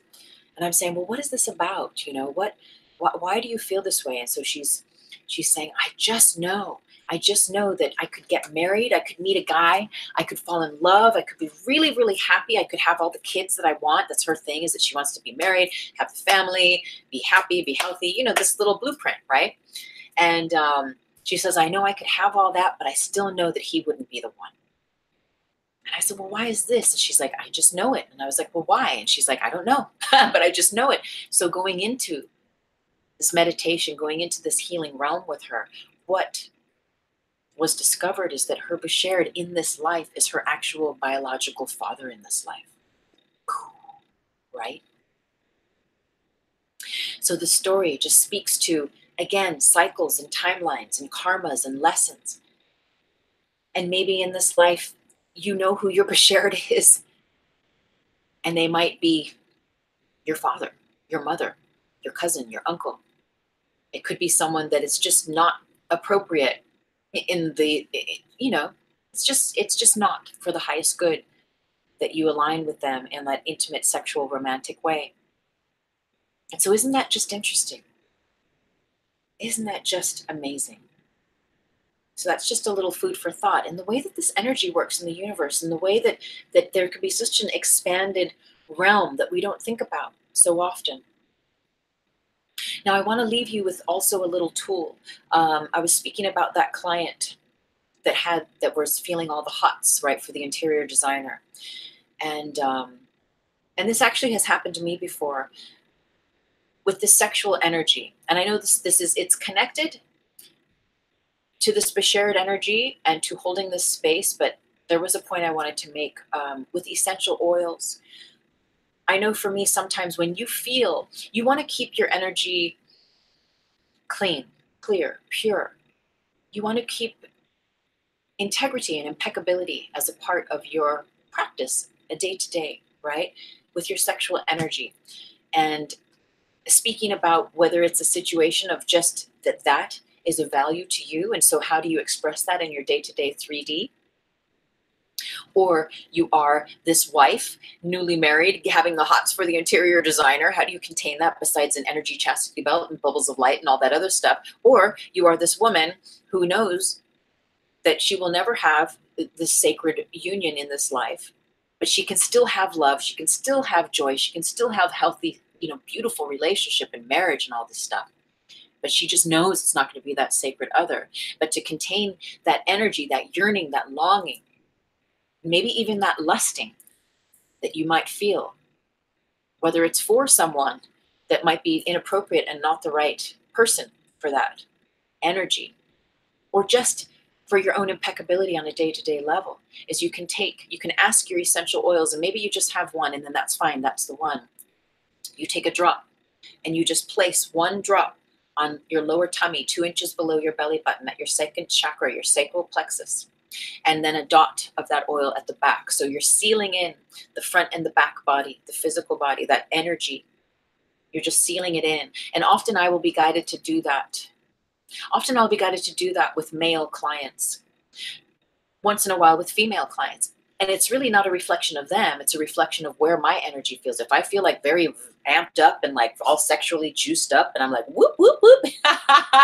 Yet I have a client and I need to, like, hold it down, batten down the hatches. Don't be all like spilling all your sexual juice all over your students or your clients or your residents or your whoever, wherever, whatever, it's like, okay, contain it and learn, right? Just like how we do with our Kundalini, with our Reiki, with all of our practices where we're learning to bump up our energy.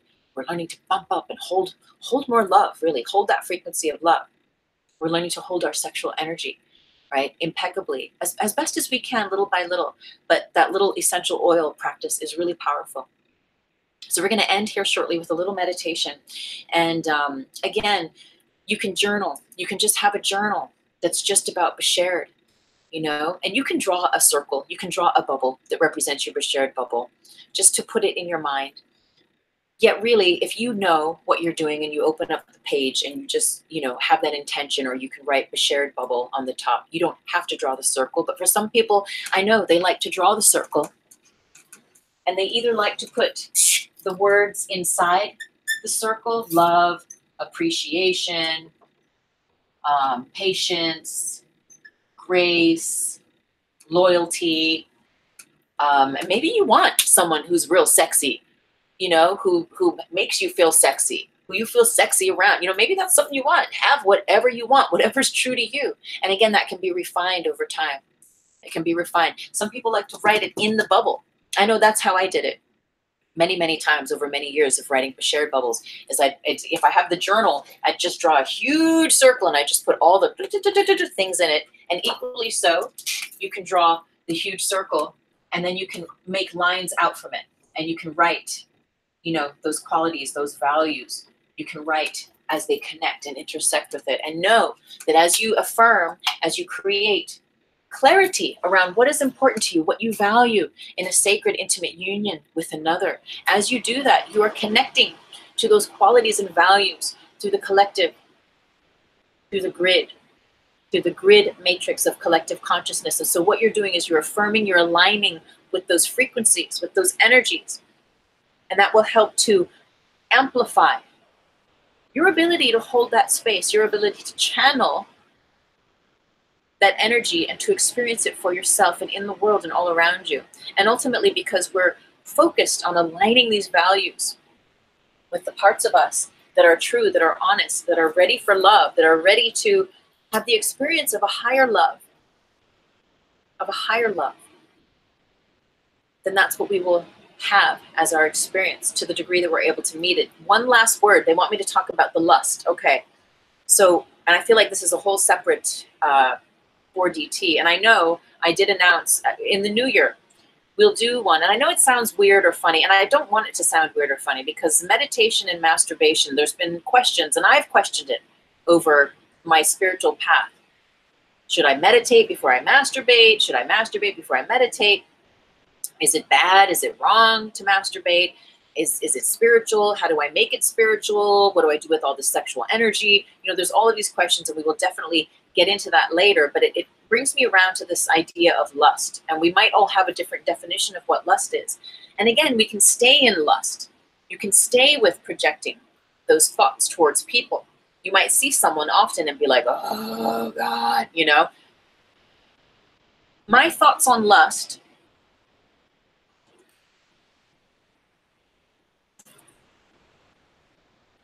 What are my thoughts on lust? The way I think about lust is it's an addiction. It is our own unwillingness to raise the frequency of a feeling, of a sensation, of a chemical pattern and reaction in our bodies. It is the repetition of focusing our psychic energy on another person repetitively, it is coveting, it is wanting, it is needing, it is creating the correct conditions to manipulate a person, a place, or a thing, or a situation by which to get what you think you want and need from that person. Sexual interactions, literally in the physical, or just the manipulation of sexual energy from that person. And I know that's deep, right? It's wild, but that's my feelings about lust. So when people say, I can't stop lusting about him or her, and I'm like, well, are you just having thoughts, like sexy thoughts about someone? Because that's not lusting. It's only lusting if you're having those sexy thoughts about someone and your higher self knows that that is inappropriate.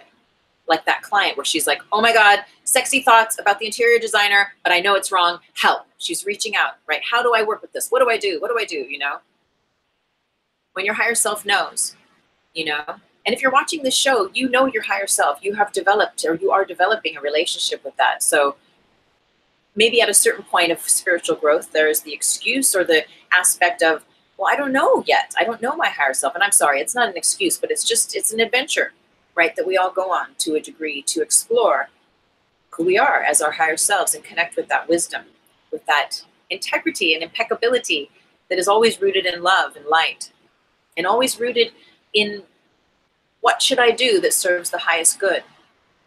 And so when it comes to lust, if you find yourself lusting, just physically drooling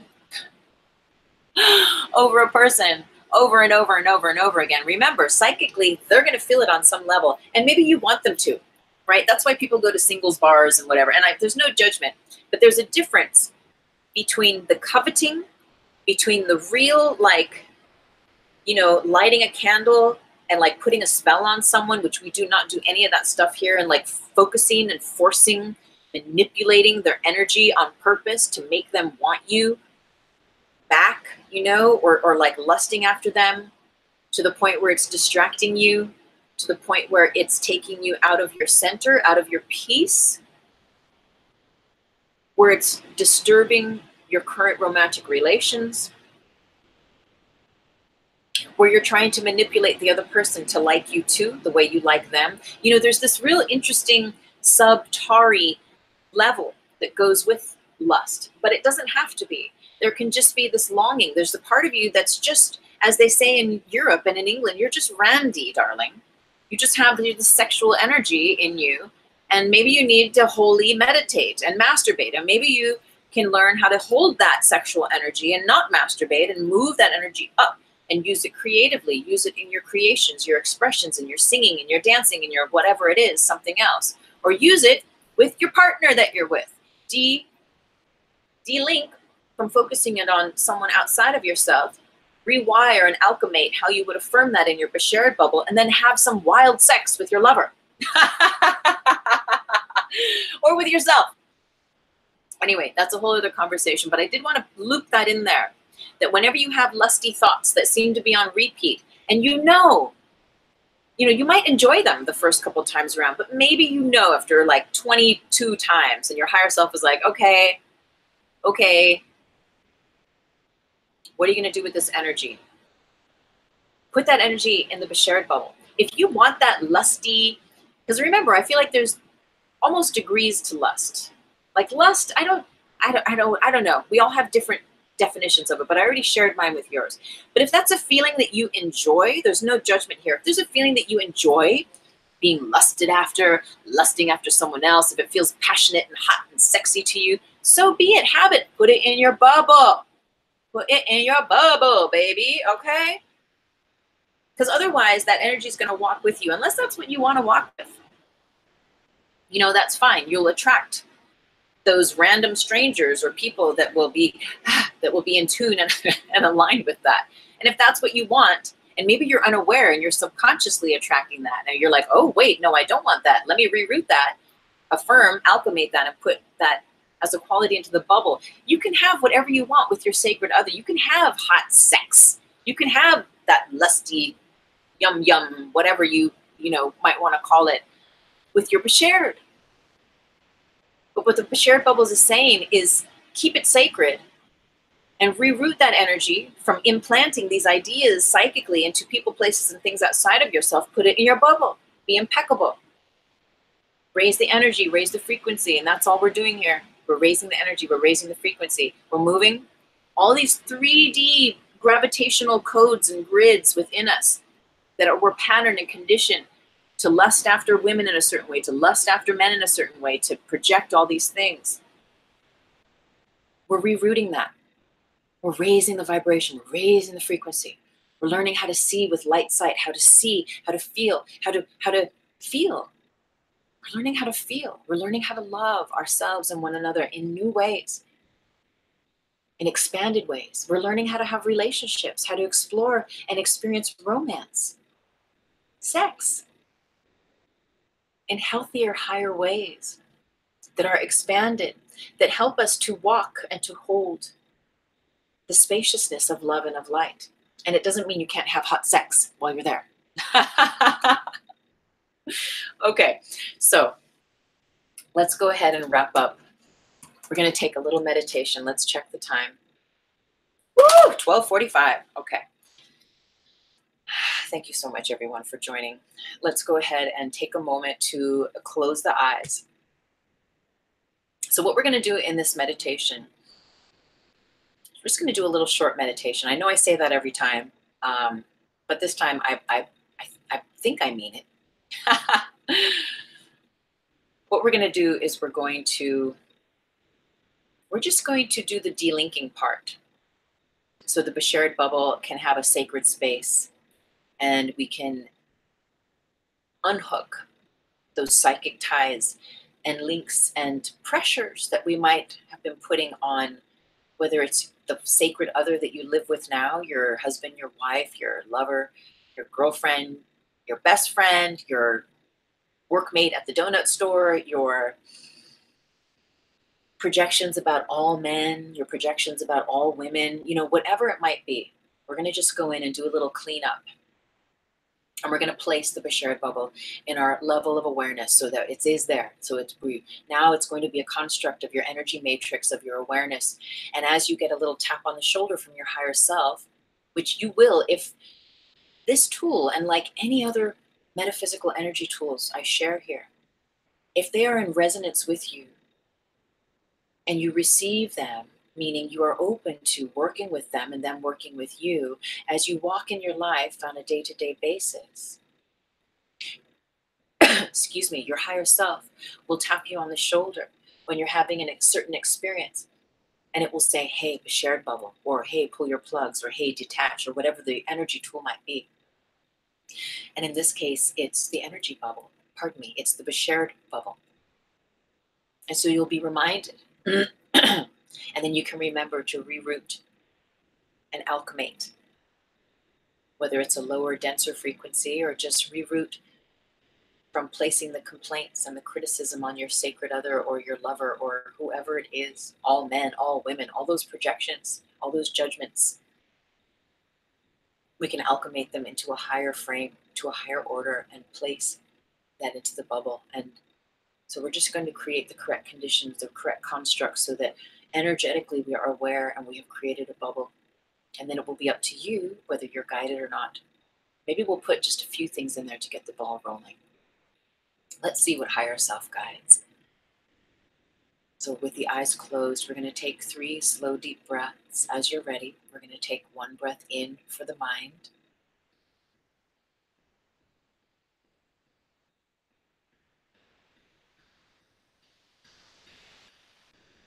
One for the body.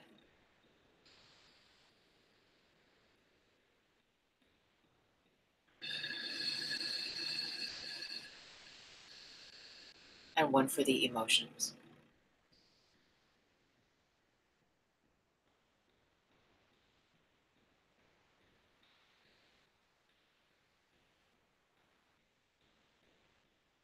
We allow the mind, the body, and the emotions to align, to connect with the perfection of spirit, of the spirit that we are, individually and collectively. We allow ourselves now to come into alignment with our higher self. individual and collectively speaking.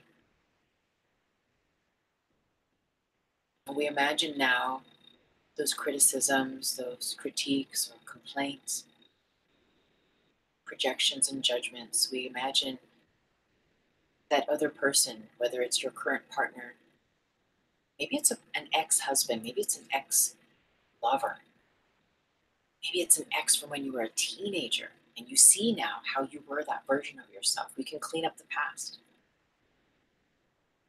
to create a clearer now. Maybe it's just a blanket judgment that's about all men, or this type of man, this culture of man, or this type of woman, this religious type of woman, or whatever it might be. However we've categorized and labeled and judged, we're just going to allow just the most significant person, the most significant part of ourselves, experience that we know, where we've put a lot of these criticisms, projections, judgments, limitations, beliefs, thoughts, notions, our feelings and energy, where we've projected them onto that person or those people, that collective. And we're going to imagine now all those thoughts, all those lines of energy, all those judgments, those limiting notions, those complaints. We're going to see how all those threads over all time and space have connected us to that grid matrix. And in turn, how they've connected us through that grid matrix to that individual or to those people. And as we stand back and we see how we're all connected, how we are connecting psychically to this person or to these people, by connecting to these values, beliefs, polarized energies through the grid matrix, we see now that that was just simply a choice in the past. We see now that we can exercise our free will. We can see things differently now and choose again. And so we can imagine now unhooking all of the thoughts, all of the beliefs, all of the complaints, the judgments, the projections, the negative limiting notions, all of that stuff. And even if you have a reason to believe it so, because in the past it was your experience, or you are ready to let go of that past being a part of your now, unhook from that. You may think all men are a certain way because you were really hurt by a type of man in the past, or woman, where you're ready to let that go. Feel that you can unhook from that thought. Just see it unhooking from you as a line of energy, just unhooking itself. And let that line of energy dissolve and disappear and go back to whence it came. Just let go of your connecting to that energy through the collective, through the grid. And as you let that one thread go, just notice the other thread lines of energy, of thought, of belief, feeling, of emotion that are related to these negative projections. Just see yourself giving yourself permission to let go, to unhook, to be delinked from, to delink from all that stuff, and just see all those hooks just unhooking, unhooking, unhooking. Take a breath in and out as you see all of these lines of energy just dissolving, like Pinocchio, like a puppet on a string. Just see all of these strings that you have been connected to through the collective. Feel yourself becoming unbound now as you are delinked from these thoughts. As you let go consciously, allow all these threads through all time and space and dimensions be dissolved with love, with light. And notice how on your side of the court, say, as these lines dissolve and you unhook and delink, you can peer through the veil and see whether it's that other lover, that partner, that person, or maybe that whole collective of people that you've been judging and projecting or complaining about with regard to love and sex, romance and relationships. Just see them being set free too. Seeing them being unhooked by your hooks, by your thoughts, by your projections. As you set yourself free, others are set free. Just whatever that looks like to you now, whether it is one person that you're delinking all these psychic projections from, all those telepathic conversations you're just delinking. As you delink you, they are delinked. As your thread lines of energy that connect you to the collective, and so amplify more reasons to have those as experiences in your life, as those dissolve from being connected to you through your conscious work right now, so too are those lines of energy that you've connected yourself to that person in that way, or to those people in that way, so too are those energy threads allowed to dissolve to the degree that they are ready to be dissolved for the highest good.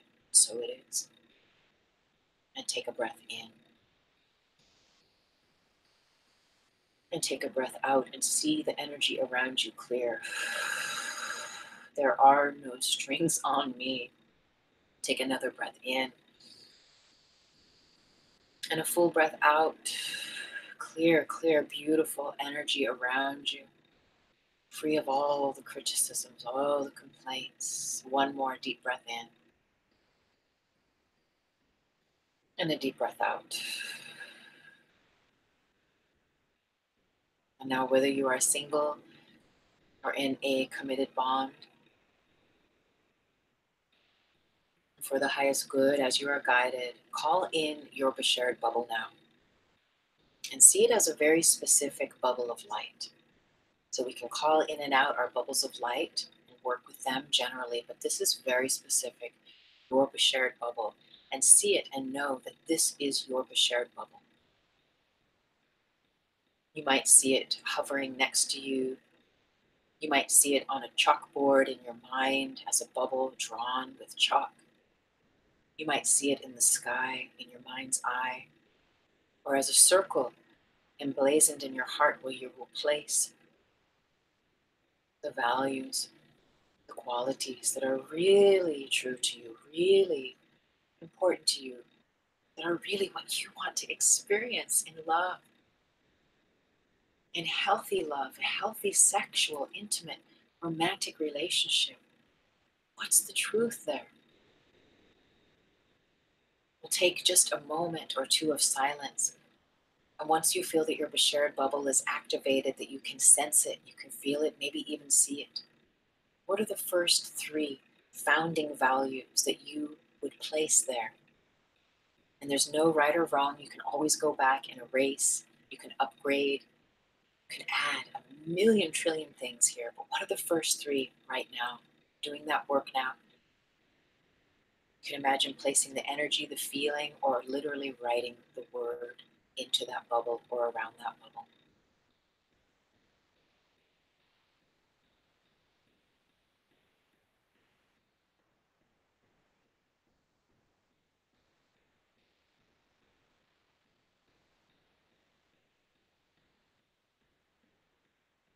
Now see those three words in your Beshared bubble activate new energies through which you are connected to the grid matrix of collective consciousness.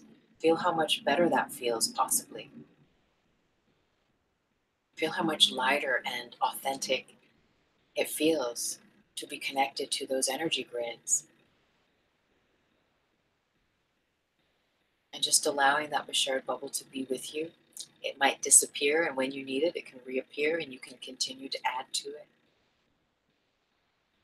You can say thank you to the bubble,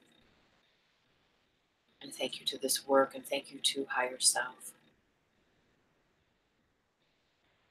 We'll come back slowly into our bodies and into this room with 3 breaths again, taking 1 breath for the mind.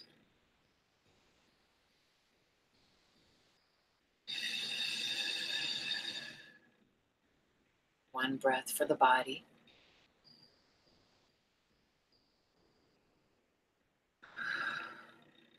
And 1 for the emotions.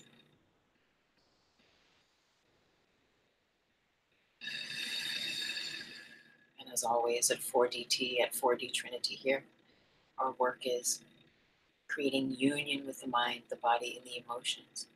That there is a divine alignment with the truth of our spirit, the truth of love. You can slowly start to open the eyes and bring awareness back to the space. Thank you so very much, everyone. I'm so grateful to share with you always. Always, always. Thank you for subscribing. While we were on here, there were a few new subscribers. Thank you so much. I pray and I affirm that everything I share here truly serves your path of spiritual growth and sovereignty. If you just hopped on, go back and watch this from the beginning. If it resonates, if you dig it, share it. Give me the thumbs up. I'm so grateful. I'm very grateful for all of your donations too. I have a PayPal link down below. All of my books, the links to my books are down below. I have 2 free mini books at Kindle and iBooks, and I have 2 books for purchase: How to Manifest with the Law of Vibration on paperback, and also The REIKI Apprentice, paperback, Kindle, and Kobo. More books to come, more information to come.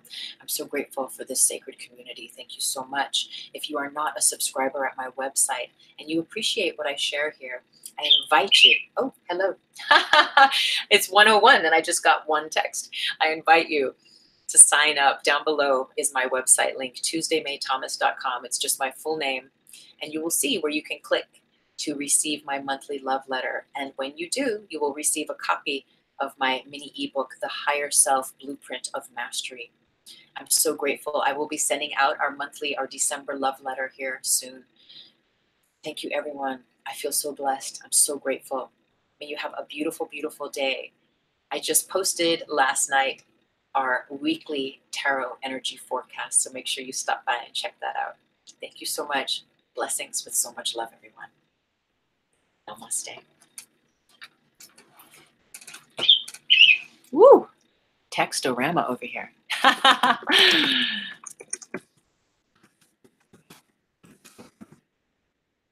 Thank you, everyone. So grateful. Blessings. Yes.